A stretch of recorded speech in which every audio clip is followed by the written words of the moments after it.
Today we are going to talk about movement versus momentum. If we think of movement as connecting points of energy, dot to dot to dot, and then when we put all those points together, we have movement from point A to point B, from point A to point B. But really there's a bunch of little tiny energetic dots here to go do, to do, to do, to do, to do. And when you trust the movement, you don't have to go step by step by step by step.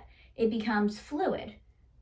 And then you're in flow with the expansive quantum field, a completely saturated web of energy, right? And we don't really detail all those points because sometimes a point could be here, then it could be disappear and put here, and it could be here because it's not always a solid form of matter. But it is continuous and it's fluid, and that's movement. Momentum, on the other hand, is using the physical forms of earth that we have here to bounce off, right? When we think of momentum, if you want to jump really high, you have to dig down deep into the ground, bend your knees and then jump up into the sky. If you're throwing a basketball, you don't just drop it. If you do, it bounces a little tiny bit. But if you slam it down and use that momentum of the ground, the harder you slam it down, the higher it's going to go into the sky. Totally great on Earth, but it's still limiting, because if you were on the moon and you use that same momentum to throw the ball down, it's probably just gonna float up into space because there's no gravity. So we want to focus on using movement versus momentum. And when we become aware of our movement patterns, where we're connecting these dots, whether it be a thought movement pattern, a physical movement pattern, a heat movement pattern, a chemical movement pattern, you can begin to control them, to place them, to calibrate your current situation. If you know you're getting all hot and steamy about a situation, okay, how can we connect these dots? How can we move these points to create a situation that's more ideal for us, or to change our mood?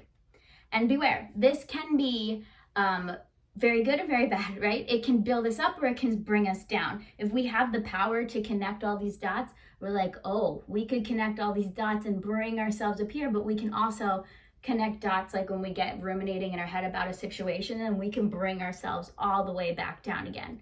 So we have the choice though. Awesome. Thanks, frontal lobe. We are humans. We've got this great brain that we can make these conscious decisions.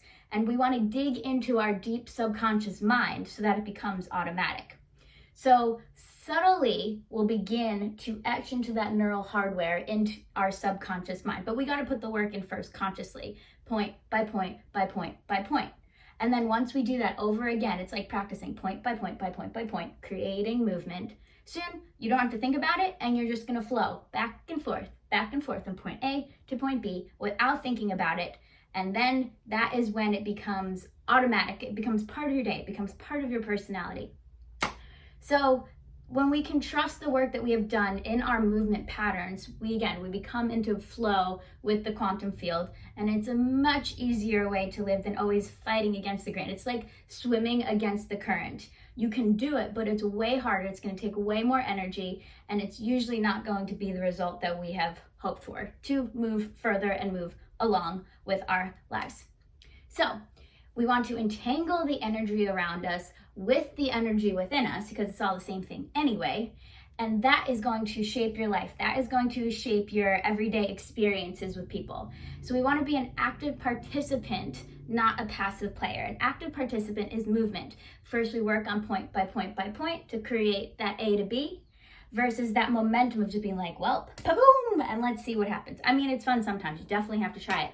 But momentum isn't always going to be the answer for us when we're trying to make progress, when we have a goal in mind, when we want to get to this point. If we use momentum, we could start here, but we might offshoot it a little tiny bit. It's like an aircraft. If they're following their navigation, but if they're off by like 1% and they're just going off that momentum, soon enough, the further they go, they're going to be like 10%, 20%, 30% off their mark, just because they were following the momentum, right? So we really want to strategically plan place by place by place, so then when it comes time to let it go, we've already set that route, that movement pattern route, dot by dot by dot by dot. And then active participant versus a passive participant, we are now changing and controlling our reality, and your whole world is going to start to just morph around you like, that's kind of what I actually wanted. Because you can choose, you can plan it out. But if you plan out every single step and then hold on to every single step, Well, you don't really have that choice, because the universe is like, cool, tell me what you want, but I'm also gonna throw some other stuff at you. We've got experiences, we've got other people around us. So have your plan as best you can and as clear and specific as possible. And then just trust that process, because you're gonna make it from that point A to point B through your movement patterns.